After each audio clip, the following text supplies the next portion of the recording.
Hey love, if your libido has changed and you're wondering what is wrong with me, I want you to take a breath with me. Because for a lot of people, libido changes across the lifespan, and it does not mean automatically that something is broken. I'm Cheung, a somatic sexologist and Tibetan Tantra practitioner, helping you live life artfully, sensually, and intimately, beyond producing, performing, or being productive. So welcome, and let's get into it. First off, let's distinguish a couple of different terms that often get conflated. The difference between libido, desire, and arousal. Libido is your baseline sexual appetite over time. Desire is the wanting in a specific moment.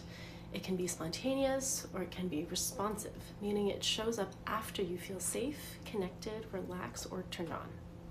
Arousal is your body's activation state. So how much blood flow is moving through, what sensations you're feeling, how warm your body feels, and how responsive it is to sexual stimulus.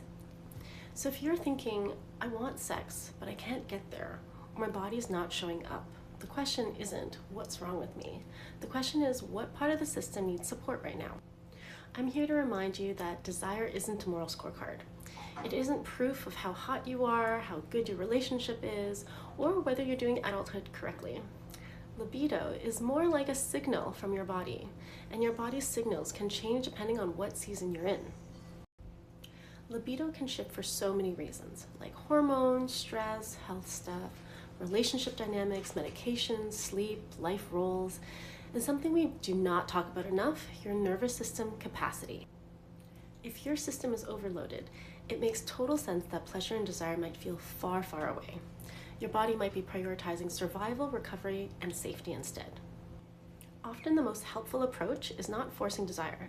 It's working with what your body is actually needing in that moment at that time. More circulation, more safety, more recovery, more connection, or more pleasure at a sustainable pace. We want to start with baseline pleasure, small doses, not performance, no pressure.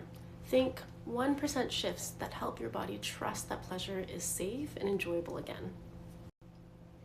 If your libido changed suddenly, or there's pain, distress, medication side effects, or trauma triggers, please get support.